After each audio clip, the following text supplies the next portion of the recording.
guys, welcome back to my channel. ඉතින් මම අද ඔයගොල්ලන්ට කියලා දෙන්න යන්නේ මම මීට කලින් දාපු වීඩියෝ එකේ ඉතුරු ටික.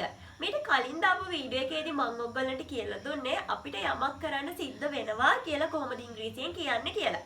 ඉතින් මේ වීඩියෝ එකේදී මම ඔයාලට කියලා දෙන්න යන්නේ අපිට යම් කිසි දෙයක් එහෙම නැත්නම් යම් කිසි කෙනෙක්ට යම් කිසි දෙයක් කරන්න සිද්ධ වුණා කියලා කොහොමද ඉංග්‍රීසියෙන් කියන්නේ කියලා.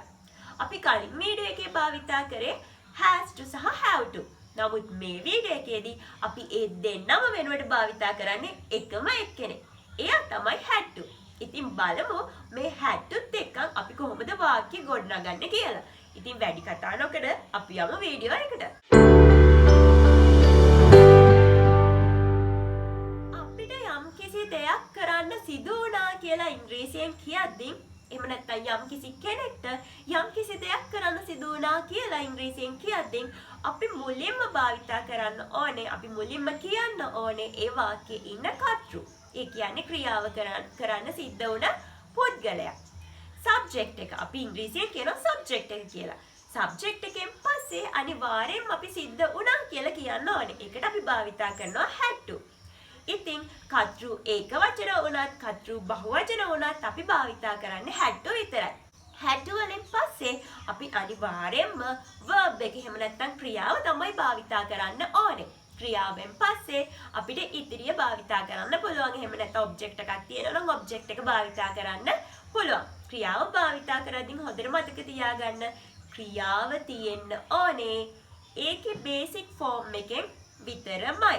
මොකද මගේ කලින් වීඩියෝස් බලපු කට්ටියට මොකද්ද මේ බේසික් ෆෝම් එක කියන්නේ verb එක කියන එක ගැටලුවක් නෙවෙයි. අපි බලමු උදාහරණය. මට ලියුමක් ලියන්න සිද්ධ වුණා. කොහොමද අපි කියන්නේ? කාටද ලියුම ලියන්න සිද්ධ වුනේ? මට. එහෙනම් I කර්තෘ මමනේ I. සිද්ධ වුණා. දෙවෙනිට අපි කියනෝනේ අනිවාර්යයෙන්ම සිද්ධ වුණා. had to. මොකද්ද සිද්ධ වුනේ? verb එක. ලියන්න. මොකක් ලියනකොට අපි කියනවා write කියලා. මොකක් ලියන්නද? ලියුමක්. අපි අවසානට ඔබ්ජෙක්ට් එක කියනවා ලියුමක් කියන්න a letter. I had to write a letter. මට ලියුමක් ලියන්න සිද්ධ වුණා. එහෙම නැත්නම් සිදු වුණා. තව උදාහරණයක් බලමු. මගේ තාත්තට පොතක් මිලදී ගන්න සිද්ධ වුණා. එහෙම නැත්නම් සිදු වුණා. කවුද මේ වාක්‍යයේ සබ්ජෙක්ට් එක? එහෙම නැත්නම් කර්තෘ? මගේ තාත්තා. එහෙමනම් my father. අනිවාර්යයෙන්ම අපි ඊළඟට කියන්න ඕනේ සිද්ධ වුණා. had to. තුන්වෙනිට අපි verb එක කියනවා මිලදී ගන්න. buy මොකද්ද? පොතක්. a book. My father had to buy a book.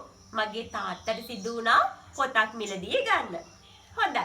මම හිතනවා මේක ඔයගොල්ලෝ තේරුම් ගන්න ඇති කියලා. මේකෙදි යම් කිසි ගැටලු තියෙනවා නම් මේ පාඩම සම්බන්ධයෙන් යම් කිසි ගැටලුවක් තියෙනවා නම් ඕගොල්ලන්ට පුළුවන් පහළ කමෙන්ට් සෙක්ෂන් එකේ ඒ ගැන මට කියන්න. ඊට අමතරව සුපුරුදු පරිදි මම ඕගොල්ලන්ට දෙනවා වාක්‍යයක්. ඕගොල්ලන්ට තියෙන්නේ ඒ වාක්‍ය ඉංග්‍රීසියෙන් කියන විදිහ පහලින් කමෙන්ට් කරන් යන්න. අනුරට සිද්ධ වුණා දොර විවෘත කරන්න. ඉතින් ඕගොල්ලන්ට තියෙන්නේ මෙන්න මේ වාක්‍ය කොහොමද had to භාවිතා කරලා ඉංග්‍රීසියෙන් කියන්නේ කියලා පහලින් කමෙන්ට් කරලා යන්න. ඉතින් ඔයගොල්ලන්ට මේ වීඩියෝ එක ප්‍රයෝජනවත් වුණා නම් ඔයගොල්ලන්ට පුළුවන් මේ වීඩියෝ එකට ලයික් කරන්න, කමෙන්ට් කරන්න, මේ වීඩියෝ එක ෂෙයා කරන්න. ඒ වගේම මගේ මේ channel එක subscribe කරලා තියාගන්න. එහෙනම් ආයෙත් මේ වගේ වීඩියෝ එකක් අරගෙන එන්නම්. Have a great day.